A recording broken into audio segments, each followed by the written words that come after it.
तुम्हारा brain hard चीजें करना नहीं चाहता। Workout, painful, studying, boring, discipline, exhausting. लेकिन scrolling, Netflix, comfort, instant dopamine, उसके लिए तुम्हारा ब्रेन हमेशा रेडी होता है। और इसी वजह से मोस्ट पीपल कभी अपनी पोटेंशियल तक पहुंच ही नहीं पाते, क्योंकि उनका ब्रेन कंफर्ट का स्लेव बन चुका होता है। लेकिन एक डेंजरस ट्रुथ है, ह्यूमन ब्रेन प्रोग्रामेबल होता है। मतलब आज जो डिफिकल्ट लग रहा है कल एडिक्टिव लग सकता है। पेन, डिस्कम्फर्ट, हार्ड थिंग्स, सब अगर तुमने अपने ब्रेन को सही तरह ट्रेन कर लिया तो तुम वो कर पाओगे जो एवरेज लोग मेंटली हैंडल भी नहीं कर सकते। और उस पॉइंट के बाद लाइफ अनफेयर लगने लगती है, क्योंकि डिसिप्लिन पीपल हर जगह डोमिनेट करते हैं। Part 1, why your brain hates hard work. तुम लेजी पैदा नहीं हुए थे, तुम ट्रेन हुए हो। सोशल मीडिया ने तुम्हें ट्रेन किया, इंस्टेंट एंटरटेनमेंट ने ट्रेन किया, चीप डोपामिन ने ट्रेन किया, और तुम्हारा ब्रेन सिर्फ क्विक रिवॉर्ड्स चाहता है। 5 second reels, instant pleasure, zero effort stimulation. और जब तुम स्टडी करने बैठते हो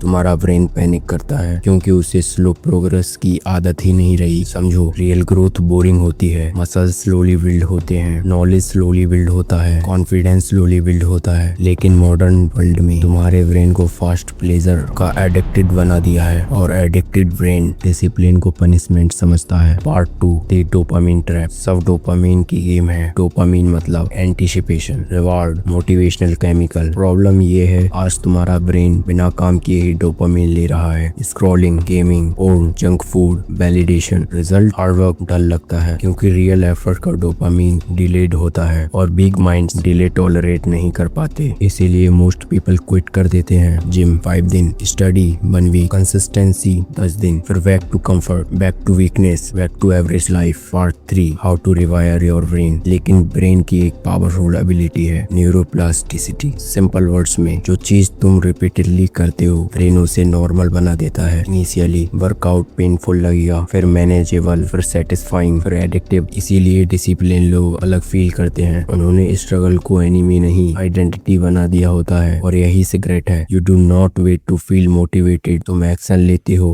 until your brain adapts. Part 4, train your mind like a warrior. अगर तुम सच में अपना ब्रेन रिवायर करना चाहते हो तो डिस्कम्फर्ट इंटेंशनली सीख करो। Cold shower, early morning, hard workout, silent study seasons, no distractions, no instant dopamine. Initially तुम्हारा ब्रेन रजिस्ट करेगा, एक्सक्यूजेस देगा, कल से करेंगे, बस आज रेस्ट, थोड़ा स्क्रॉल कर लेता हूँ, इग्नोर इट। क्योंकि हर बार जब तुम डिस्कम्फर्ट चूज करते हो तुम मेंटली स्ट्रांग बन रहे होते हो, और हर बार कंफर्ट चूज करते हो तुम्हारा डिसिप्लिन वीक होता है। इमेजिन एक वर्जन ऑफ योरसेल्फ जो डिफिकल्ट चीजों से भागता नहीं, जो प्रेशर में काम रहता है, जो डिसिप्लिन फोर्स नहीं करता, नेचुरली डिसिप्लिन होता है। That version already exist inside you. लेकिन प्रॉब्लम ये है, तुम्हारा करंट सेल्फ इंस्टेंट प्लेजर में इतना एडिक्टेड है कि तुम्हारी रियल पोटेंशियल दबा चुकी है। और सच बताऊं, मोस्ट पीपल कभी उस पोटेंशियल को अनलॉक ही नहीं करते, क्योंकि उनके लिए कंफर्ट ग्रोथ से ज्यादा इम्पोर्टेंट होता है। Part 5, the identity shift. Real transformation अब स्टार्ट होती है जब तुम हार्ड वर्क को पनिशमेंट समझना बंद कर देते हो और उससे पावरफुल समझने लगते हो। Gym becomes therapy, discipline becomes freedom, pain becomes progress. तुम एक दिन रियलाइज करते हो वो चीजें जो पहले इम्पॉसिबल लगती थी अब नॉर्मल लग रही है। That's when you know your brain has changed. Weak minds comfort chase करते हैं, स्ट्रॉन्ग माइंड्स ग्रोथ चेस करते हैं। तो नेक्स्ट टाइम जब तुम्हारा ब्रेन बोले ये डिफिकल्ट है, स्माइल, बिकॉज डिफिकल्ट चीजों के अंदर ही तुम्हारा नेक्स्ट लेवल वर्जन छुपा हुआ है। Train your mind to love pain and life becomes easier. See you in the next video.